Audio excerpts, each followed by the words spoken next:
these two here. I'm ready to put this thing together because I've done all the basic maintenance aside from the HPR, which we're going to move on to next. So I'm going to bring my NME back here.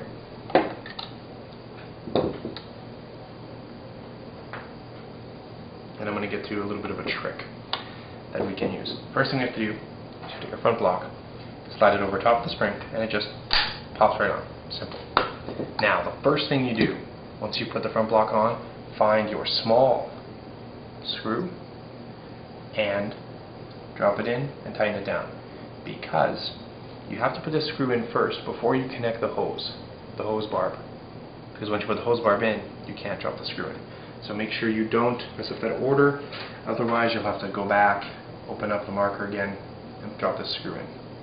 I've done it once or twice.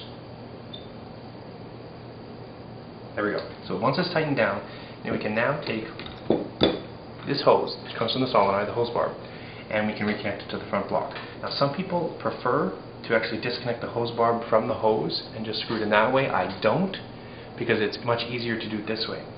One thing you'll notice, if you have your hose and hose barb sitting here, is if you turn it in the direction that you'll have to turn it to tighten it, you're going to notice that as you turn it, the hose is going to want to turn the other way to actually loosen it, and so it's going to want to counter turn. You'll notice this with any sort of hose. If you turn it one way, it's going to, if this end is fixed, then it's going to want to turn back. So what we can do is we can use this to our advantage. So since we want to turn it, clockwise to tighten it, what we're going to do is we're actually going to counter turn it. We're going to turn it in the loosening direction, which is actually counterclockwise. So we're going to turn it counterclockwise a bunch of times. And you're going to feel that the hose wants to turn back against, which is great. So once we've turned it back quite a few times, we're then going to take the hose barb, put it into the hole on the front block, and once we've done that, I'm just going to let it go. And you're going to see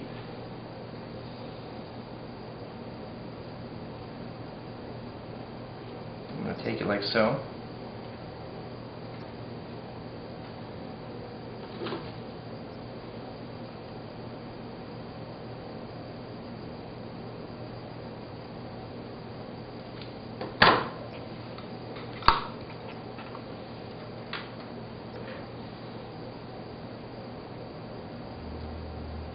What I'm doing now is I'm counter turning it. Now what I'm going to do is I'm going to take it, place it in, and once I sort of get it lined up in the hole, I'm just going to let it go, and on its own it's just going to tighten it for me. Now it's not fully tightened, but it makes my job a lot easier, because now all I have to do is take my 3/16 wrench, and here I think I'm only going to have to turn it a few times to get it relatively tightened here. Okay, so it's tight and this thing's ready to go.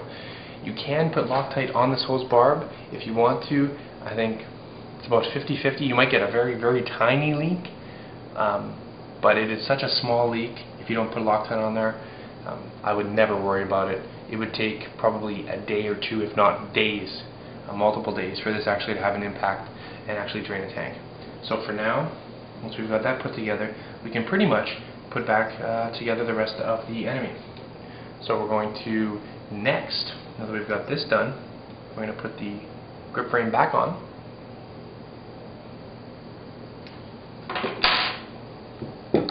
And one thing that's very, very important when you're putting your grip frame back on is when you're putting it on, make sure that you're not pinching any wires in between the frame and the body.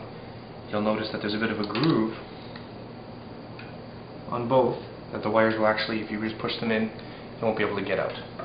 So you can just check, no wires here, no wires here, and then just push the grip frame up as far as forward as you can, and you'll notice in both cases you'll see a straight line in where you can drop your screws. Now there are some cases where when you're going to drop your screws in here, you might see a hose or something in the way. So if you have, and you can even use an Allen key if you want, if you don't use anything sharp, it's probably the smartest way to do it. You can use an Allen key just to push anything out of the way, but you won't see any major problems. So we can take our screws and we can drop them in, and I'm going to screw this down. Once that's done, we are then going to cover the HPR, and we're going to take a look at the grip internals.